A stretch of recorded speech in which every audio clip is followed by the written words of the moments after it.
ஐலி சீரியல்ல இருந்து ஒரு குட்டி ப்ரோமோ வந்திருக்குது. என்ன நடக்க போகுதுன்னு பார்க்கலாம். வாங்க வீடியோக்குள்ள போலாம். இந்திராணி அவங்க வேலையை பார்த்துட்டு இருக்காங்க. அப்பப்போ பாவை கூட பேசிட்டு இருக்காங்க. அப்ப பாவை ஏதோ சோகமா உட்காந்துருக்கிறத பார்த்து இந்திராணி முடிஞ்ச வரைக்கும் முயற்சி பண்ணி பேசி பார்க்குறாங்க.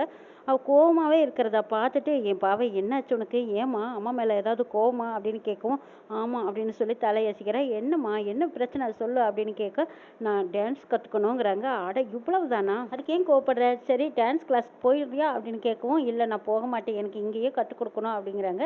அதுவும் நீங்கள் தான் கற்றுக் கொடுக்கணுங்கிறாங்க. என்னம்மா அம்மாவுக்கு வேற நிறைய வேலை இருக்குது, என்னால் இப்போ கற்றுக் கொடுக்க முடியாது, சரி இரு நான் டீச்சர் இங்கே வர சொல்கிறேன், நீ கற்றுக்கிறியா அப்படின்னு சொல்லவும் பேசாமல் அமைதியாக இருக்காங்க பாவன். இதையெல்லாம் பார்த்துக்கிட்டு இருந்தா சிவா சொல்கிறாங்க, அக்கா நீங்கள் ஒன்றும் கவலைப்படாதீங்க, டீச்சரே இங்கே இருக்கும்போது நீங்கள் ஏங்கா கவலைப்படுறீங்கிறாங்க.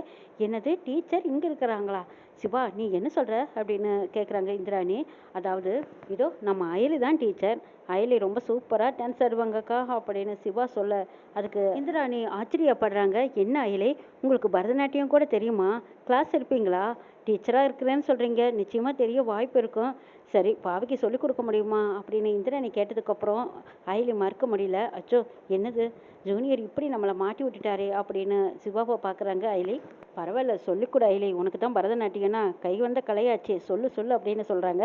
இந்த பக்கம் ரெட்டிக்கா, ஆமாம் இவ்வளோதான் நல்லா டான்ஸ் ஆடுவாளே, இவளுக்கு டான்ஸ் தெரியும்தான், ஆனால் இவள் டான்ஸ் கற்றுக் கொடுத்து பாவையும் கற்றுக்கிட்டானா இப்படியே ஒவ்வொருத்தர் மனசுலையும் இடம் பிடிச்சிருவா, திரும்ப இந்த வீட்டை விட்டு இவள் வெளியே போகவே மாட்டா, ஆனால் இந்த நேரத்தில் நம்ம டான்ஸ் கற்றுக் கொடுக்கறதுக்கு விடவே கூடாது, ஏதாவது ஒன்று செஞ்சாகணும், இந்த அயலி ஆடக்கூடாது அப்படின்னு நினச்ச ரெட்டிக்கா அவங்க வேற ஒரு ஐடியா பண்ணுறாங்க. இந்திராணி அயலியை பார்க்குறாங்க. அயலிக்கு ஒன்றுமே புரியல. என்னாச்சு ஏன் எல்லாரும் அப்படி பார்க்குறீங்கன்னு கேட்கும்போது, ஆமாம் நீங்கள் எவ்வளோ பெரிய ஆளுன்னு எனக்கு தெரியும் அப்படின்னு இந்திராணி ஒரு பொடி வச்சு பேசுகிறாங்க. இதை கேட்ட அயலிக்கு அப்படியே பக்குன்னு ஆயிடுது. ஐயோ என்னது சிவா என்னாச்சு அப்படின்னு சிவா பார்க்குறாங்க. எனக்கு ஒன்றும் தெரியாது அப்படிங்கிற மாதிரி சிவா சொல்லவும், ஐயோ ஏதோ சொல்லி மாட்டி விட்டுட்டாரு, சொல்லி வச்சிருக்காருன்னு தெரியல, அண்ணி வேற இப்படி கேட்குறாங்களே, அண்ணி எனக்கு ஒன்றும் புரியல என்னாச்சு அப்படின்னு கேட்குறாங்க அயலி.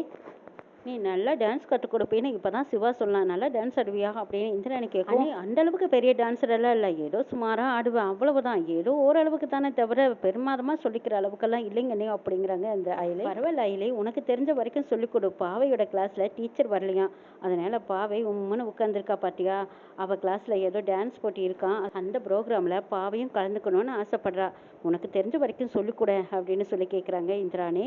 அப்போ அயலி மறுக்க முடியல, சரி அவ்வளவு தானே நான் சொல்லி கொடுக்குறேன் அப்படின்னு சொன்னதுக்கப்புறம் இந்த பக்கம் பாவைக்கு அளவில்லாத சந்தோஷம். ஐ அப்படின்னு சொல்லிட்டு ஓடி வந்து நிற்கிறாங்க. அயலி சொல்லி கொடுக்குறேன்னு சொல்லி பாவையை முதல் ஸ்டெப் போட வைக்கிறாங்க. இந்த பக்கம் இதைய பார்த்து ரசிச்சுக்கிட்டு இருக்காங்க இந்திராணி. இந்த பக்கம் பார்த்தா ரித்திகா நின்றுட்டு ஓரமாக நின்று பார்க்குறாங்க. இந்த அயலி டான்ஸ் ஆடக்கூடாது, அவள் ஆடுறதுக்கு முன்னாடியே அவள் காலை இதோ இந்த சலங்கையை பதம் பார்த்துடணும் அப்படின்னு சொல்லிட்டு ஒரு சலங்கை முத்தொன்று எடுக்கிறாங்க. உடச்சி எடுத்ததும் அந்த நுனி அப்படியே கூர்மையாக இருக்குது, அதை அயலி ஆடுற இடத்துல அப்படி தூக்கி வீசிடுறாங்க. அயலி அதை பார்க்காமையே நல்லா அழகாக ஸ்டெப் போட்டு ஆடிக்கிட்டு இருக்கிறாங்க. இதை பார்த்து ரசிச்சுக்கிட்டு இருக்காங்க இந்திராணி சிவா எல்லாரும்.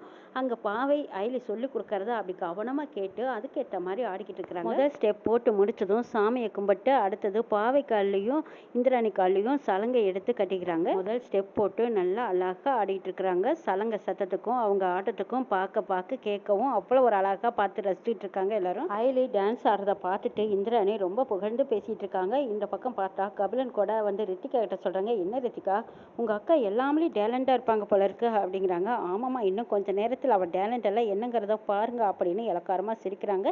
இதையும் கபிலன் பார்த்துட்டு என்ன ரித்திகா பண்ண போறேங்கிறாங்க. இன்னும் கொஞ்ச நேரம் பாருங்களேன் அவள் டான்ஸ் எப்படி ஆட போறான்னு அப்படின்னு சொல்லிட்டு பார்த்துட்டு இருக்கும்போது அங்கே அந்த முத்துல ஊசி மாதிரி கூர்மையா இருக்குது. அதை பார்க்காமையே அயலி பாவை ரெண்டு பேரும் டான்ஸ் ஆடுறாங்க. அவங்க டான்ஸ் ஆடுறத இங்கே இருக்கிற எல்லாருமே ரசித்து பார்த்துக்கிட்டு இருக்காங்க. இந்த பக்கம் ரித்திகா மட்டும் அது மேலே எப்போ அவள் கால் வைப்பா அப்படின்னு எதிர்பார்த்துக்கிட்டு இருக்காங்க. அயலி அழகாக ஸ்டெப் போட்டு பாவைக்கு சொல்லி கொடுத்துட்டு இருக்காங்க. பாவையும் முக்காத்திட்ட அதை பழகிக்கிறாங்க. ஒவ்வொரு தடவையும் அந்த முத்துக்கு பக்கத்துலேயே கால் வச்சு ஆடிக்கிட்டு இருந்த அயலி அதை கவனிக்காத விட்டதுனால கடைசி நேரத்தில் அந்த முத்து மேலே சதக்குன்னு காலை வச்சிடுறாங்க. வச்சதும் கால் அப்படியே அந்த முத்து ஏறிடுது. அம்மான்னு அலறி துடிச்சிடுறாங்க அயலி. எல்லாரும் பதறி போயிடுறாங்க. அயலி என்னமாச்சு, நல்லா தானே டான்ஸ் ஆடிட்டு இருந்தா, என்னாச்சு அப்படின்னு இந்திராணி சிவா எல்லாரும் பதறி போய் ஓடி வர்றாங்க. அப்போ அயலி சொல்றாங்க, என்னன்னு தெரியல என் காலில் ஏறிடுச்சு அப்படின்னு சொல்லி பார்க்கும்போது சலங்கை மட்டும் கீழே விழுந்திருக்குது, அதனோட ஊசி கூர்மை காலில் ஏறிடுச்சுங்கிறாங்க அயலி. இதை பார்த்ததும் சிவா முதற்கொண்டு துடிச்சு போயிடுறாங்க. ஐயோ காலெல்லாம் ரத்தமாக வருது அப்படின்னு சொல்லிட்டு அந்த இடத்துக்கு அயலி வலியில துடிக்கிறாங்க. அந்த முத்து அழுங்காம கையால் பிடுங்கிடுறாரு சிவா. அயலியை அப்படியே அழகாக தூக்கிட்டு போய் ஒரு சோபாவில் உட்கார வைக்கிறாங்க. உட்கார வச்சதுக்கு அப்புறமா காலில் வந்துட்டு இருக்கிற ரத்தத்தை சுத்தப்படுத்துறாங்க. அயலி ஒன்றும் ஆகாது கவலைப்படாத விட்டுறாத அப்படின்னு சொல்லி அந்த ரத்தத்தை எல்லாம் தொடச்சு அந்த புண்ணுக்கு மருந்து வச்சு கட்டி விடுறாங்க சிவா. இதையெல்லாம் பார்த்துட்டு இருந்த இந்திராணி, ஆஹா, பொண்டாட்டி மேல எவ்வளவு பாசம் அன்பு வச்சிருக்கான், ஐலிக்கு ஒண்ணுனதும் எப்படி துடிச்சு போயிட்டானே அப்படின்னு நினைக்கிறாங்க இந்திராணி. சந்தேகப்பட்டது தப்பா போச்சு, ஆனா இவங்க 2 பேரும் உண்மையிலுமே புருஷன் பொண்டாட்டி தான் அப்படின்னு இந்திராணி முடிவுக்கு வராங்க. இந்திராணிக்கு ஏற்பட்ட சந்தேகம் தீர்ந்துருது. இந்த பக்கம் அயலி சிவாவையே பாக்குறாங்க. அயலிய அன்பா பாசமா தூக்கிட்டு வந்ததை பார்த்த அயலிக்கு சிவா மாதிரியே ஒரு புருஷன் கிடைச்சா எவ்வளவு நல்லா இருக்கும் அப்படின்னு ஆசை வருது. பாவை, அக்கானால இப்போதைக்கு உனக்கு சொல்லிக் கொடுக்க முடியாது, நான் நாளைக்கு சொல்லி தரட்டுமா அப்படின்னு அயலி கேட்கவும், பாவை பரவாயில்ல, என்னால தானே அச்சோ பாவம் அப்படிங்கிற மாதிரி ஆக்ஷன் பண்றா பாவை.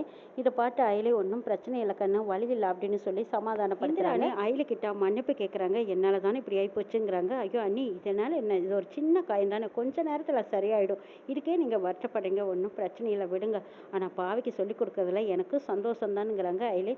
அதெல்லாம் பிரச்சனை இல்லை, ஆனால் இப்போ பாரு இப்படி ஆயிடுச்சு, அதுதான் எனக்கு நினச்சா வருத்தமாக இருக்குதுங்கிறாங்க இந்திராணி. அதெல்லாம் ஒன்றும் பிரச்சனை இல்லை, கொஞ்ச நேரத்தில் சரியாயிடும், இதுக்கே நீங்கள் வருத்தப்படுறீங்க, கொஞ்ச நேரத்தில் இது சரியாயிடும், அதுக்கப்புறம் நான் பாவைக்கு நான் டான்ஸ் கற்றுக் கொடுப்பேன், அவள் காம்படிஷனில் கலந்துக்குவா, கண்டிப்பாக ஜெயிப்பா பாருங்கன்னு சொல்கிறாங்க அயலி. சிவா, அயலியை கூட்டிகிட்டு ரூமுக்கு போங்க, அவள் ரெஸ்ட் எடுக்கட்டும்னு சொல்கிறாங்க இந்திராணி. அதுக்கப்புறம் சிவா அயலியை மெல்ல மெதுவாக கைப்பிடிச்சு கைத்தாங்களாக கூட்டிகிட்டு போகிறாங்க. இந்த பக்கம் இதையெல்லாம் பார்த்துட்டு இருந்தா ரித்திகா, சே, இந்த இந்திராணி என்ன எதுக்காக அவளை கண்டா இப்படி உருகுறாங்க, அவளுக்கு என்ன டான்ஸ் தெரியும்னா அவள் கற்றுக் கொடுக்குறாங்கிறா, இந்த பாவையும் பழகுறேங்கிறா, பாவையும் இந்திராணியும் இப்படியே விட்டோம்னா அவன் மனசில் இவ இடம் பிடிச்சிருவா, அதுக்கப்புறம் இந்திராணி அன்னைக்கு முன்னாடி நான் ஒரு டம்மி பீஸாக தெரியுவேன், அவள் தான் முக்கியமானவளா, அவளுக்கு முக்கியத்துவம் கொடுப்பாங்க, இதெல்லாம் என்னால் பார்த்துட்டு இருக்கவே முடியாது, எப்படியாவது இவளை சீக்கிரமாக வீட்டை விட்டு வெளியே அனுப்பணும்னு நினச்சிட்டு இருக்காங்க ரித்திகா. அயலி மொல்ல மொல்ல நடந்து போகிறாங்க. அதை பார்த்து, சரி அயலி வா, நான் உன்னை தூக்கிட்டே போகிறேன் அப்படின்னு சொல்லி அழகாக தூக்கிட்டு போகிறாங்க சிவா. இதை எல்லாருமே அங்கேருந்து பார்த்துக்கிட்டு இருக்காங்க. இதை பார்த்த பொன்னி, இந்திராணி பொன்னி பார்த்துட்டு, காதலிச்சு கல்யாணம் பண்ணுவாங்களாச்சா, அதுதான் அன்பான புருஷன் பொண்டாட்டியா நல்லா சந்தோஷமாக வாழ்ந்துட்டு இருக்காங்க. அயலி அன்னைக்கு ஒன்றுனதும் சிவா அன்னைக்கு எப்படி தெரிச்சு போயிட்டாரு பாருங்கன்னு சொல்கிறாங்க பொன்னி. இதை கேட்ட இந்திராணி, ஆமாம் பொன்னி தான் உண்மையான காதலுக்கு அடையாளங்கிறாங்க. இதையெல்லாம் பார்த்துட்டு இருந்தா கபிலனும் ரித்திகாவும், பார்த்தீங்களா என்னமா புகழ்ந்து தள்ளுறாங்க, முதல்ல இவங்களை வீட்டை விட்டு வெளியே அனுப்பணும், அப்போ தான் நம்ம நிம்மதியாக இருக்க முடியுங்கிறாங்க. ஆமாம் ரித்திகா, எனக்கு என்னமோ சிவாவும் அயலியும் நடந்துக்கிறது எல்லாம் பார்த்தா சந்தேகமாக இருக்குது, ஆனால் அக்கா அவங்கள ரொம்பவே நம்புறாங்கங்கிறாங்க. அதுதான் அவள் எதுக்கு எடுத்தாலும் மூக்க நுழைச்சிக்கிட்டு முன்னாடி வரலை.